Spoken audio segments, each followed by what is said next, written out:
शहर वाली बहू की चालाकी पार्ट 3। तो अब तक आपने देखा कि कैसे शहर में वकालत की पढ़ाई पढ़कर गांव में प्रॉपर्टी की लालच में लीना अपना पति और बच्चा दोनों छोड़कर गांव में ही बैठ जाती है। अब आगे।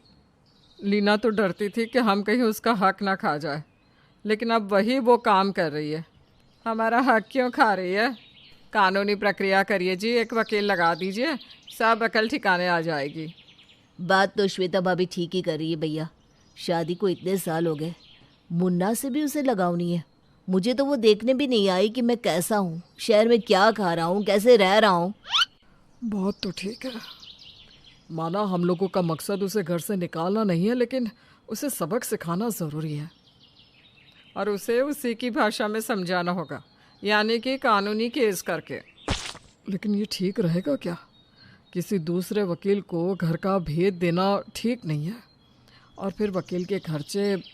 मैं लड़ूंगा केस भैया। वैसे भी लीना ने जो धोखा और लालच का खेल मेरे साथ खेला है, मेरा तो पूरा जीवन खराब हुआ ही था, अब मुन्ने का भी। अगले दिन लीना सोकर उठती है तो दरवाजे पर एक चिट्ठी पड़ी थी। ये किसकी चिट्ठी आ गई? क्या है ये? अरे ये क्या? जैसे ही वो चिट्ठी खोलती है तो कोर्ट का नोटिस। वो पूरा नोटिस पढ़ती है। ये तो होना ही था, एक नंबर के लालची हैं वो लोग। अरे किसी की प्रॉपर्टी की कितनी लालच होती है, ये तो कोई इन लोगों से सीखे। और इसमें तो रंजीत की भी साइन है, वो भी उन लोगों से जाकर मिल गया। ये नहीं समझ रहा कि मैं जो कर रही हूँ हम लोगों के लिए कर रही हूँ। लेकिन ठीक है, कानूनी लड़ाई लड़नी है ना, लड़े। मैं खुद अपनी वकालत करूंगी। लीना भी किसी जमाने में तो पेशे से वकील ही थी। अपना केस खुद लड़ने के लिए दोनों पति पत्नी तैयार हो जाते हैं। फिर क्या, गांव की पंचायत में। अरे ये क्या हो रहा है? हम लोगों के गांव में वो पुरोहित की छोटी बहू कैसे उन लोगों की पूरी प्रॉपर्टी हड़पाए बैठी है। हाँ पंच साहब, छोटा बेटा रंजीत उसी की बीवी है। पेशे से वकील थी ना। बेटे ने शहर में शादी की थी, लव मैरिज, लेकिन वो तो प्रॉपर्टी की एक नंबर की भूखी निकली। मेरी बीवी बता रही थी कि बच्चा भी नहीं रखती साथ, रंजीत के साथ शहर भेज दिया। कोर्ट में वैसे तो फैसला चल रहा है, लेकिन फिर भी ऐसे लोग गांव के सीधे सीधे समाज के लिए खतरा है। लड़कियां ऐसे लोगों को देखकर पैसे रुपयों की लालची बनेगी।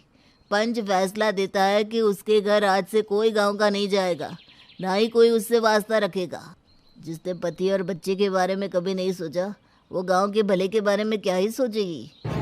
बस फिर क्या था, लीना के आसपास कोई भी ना आता। वो किसी से बात करना चाहती, बुलाना चाहती तो भी कोई उसे नहीं पूछता। फिर एक रोज, क्या है रज्जू चाची, कहाँ तो मेरे दरवाजे रोज भीड़ रहती थी, अब तो काला कुत्ता भी नहीं आता।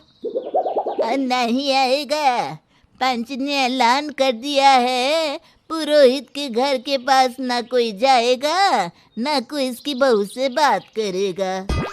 हाय रे, ऐसा क्या कर दिए हैं हम? वैसे सुनना भी नहीं है, मेरी कोर्ट जाने का वक्त हो रहा है। पहले ये घर हत्या ले, फिर गांव वालों से बात करेंगे। लीना कोर्ट चली जाती है। पीछे से गांव के लोग उसकी बात बनाते। शाम को जब कोर्ट से वापस आती है तो बहुत थकी होती है। एक तो हर हफ्ते शहर जाकर कोर्ट अटेंड करना, वापस आकर खाना बनाना। पर क्या करे, लालची लोगों से लड़ने की हिम्मत है मेरे पास। ये पूरा जमीन जायदाद सब मैं लेकर रहूंगी। लीना प्रॉपर्टी के लालच में ऐसे डूबी थी कि उसे कुछ समझ में ही नहीं आता कि वो क्या कर रही है। खड़े होकर पानी पी रही थी कि सामने मुन्ने की फोटो दिख जाती है। सब तेरे लिए कर रही हूं मैं। तू बड़ा होकर बोले कि मेरी माँ ने कम से कम मेरे लिए इतनी प्रॉपर्टी बना कर रखी, नहीं तो तेरे ताऊ सब खा जाते। तभी पीछे से रंजीत की आवाज आती है। उसे तब नहीं, अब जरूरत है माँ की, लेकिन अब तुम उसके पास नहीं हो। माँ का आंचल क्या होता है वो तो जानता ही नहीं, क्योंकि उसकी माँ तो जमीन जायदाद के पीछे लगी है। क्या करने आए हो? मुझे ज्ञान मत दो। ये प्रॉपर्टी की लालच में ही शादी की थी मैंने। लड़कों की कोई कमी नहीं थी मेरे पास, समझे? अब क्या करने आए हो ये भी बता दो। कुछ नहीं रखा है लीना इन सब में। ये तो हमारा ही है और हमारा ही रहेगा, और दुनिया का कोई कानून तुमसे तुम्हारा हिस्सा नहीं छीन सकता। मुझे तुम्हारी और मुन्ने को माँ की ज़रूरत है लीना, वापस चलो। लेकिन लीना, उसे तो बस प्रॉपर्टी ही प्रॉपर्टी दिखाई दे रही थी। लीना कोर्ट कचहरी करती रहती है और फिर एक दिन, उफ, ये क्या हो गया, उठा क्यों नहीं जा रहा मुझसे, मेरे हाथ पैर काम क्यों नहीं कर रहे, आज तो कोर्ट की तारीख भी है। लीना लाख कोशिश करती है पर उससे उठा नहीं जाता। बिस्तर पर लेटी लेटी लीना भगवान से मांग रही थी कि कोई तो उसके कमरे में आए, लेकिन कोई नहीं आता। लेटे लेटे शाम हो जाती है। भूखी प्यासी लीना का भूख प्यास से बुरा हाल हो रहा था, लेकिन कोई नहीं आता। आती है तो उसकी अंतरात्मा, जो इस हाल में लीना के सामने खड़ी होती है। क्या हुआ, क्यों परेशान है? सब तो है तेरे पास जो तुझे चाहिए। पानी दे दो। मैं कैसे दे दूँ? मैं तो वहीं हूँ तेरे पास जहाँ तू है। बाकी बड़ा फ्रिज, घड़े का ठंडा पानी और न जाने कितने जूस है तेरे घर में, लेकिन आज तू प्यासी है। पानी की एक बूंद पिलाने वाला कोई नहीं। याद है तेरी एक आवाज़ में रंजित सब कुछ लाकर दे देता था तुझे, क्यों? लीना सुन रही थी और उसकी अंतरात्मा उसे कई सारी बातें कहकर चली जाती है। लीना अब रोने लगती है। ज़ोर ज़ोर से लीना की रोने की आवाज़ सुनकर पास की चाची उसके पास आती है। चाची पानी दो, पानी मुझसे उठा नहीं जा रहा। वैसे तो देख, तेरे जैसी लड़कियों का यही हाल होना चाहिए। भूखी प्यासी अकेली हालत में ही रहना चाहिए तुम जैसी को।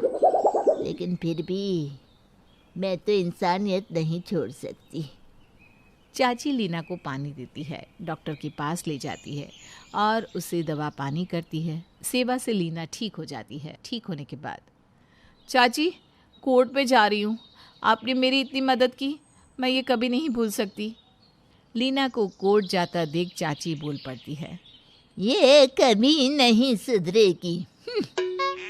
शाम को जब लीना कोर्ट से वापस आती है, तो फिर क्या फैसला रहा कोर्ट का? वैसे तो तुमसे किसी को बात ही नहीं करनी चाहिए, लेकिन फिर भी कोर्ट कचहरी करने वाली लड़की का क्या भरोसा। पति के साथ चैन से रहती, लेकिन नहीं। अब ये बता दो किसके नाम हुई प्रॉपर्टी? तब पीछे से रंजीत, सुजीत और श्वेता आते हैं।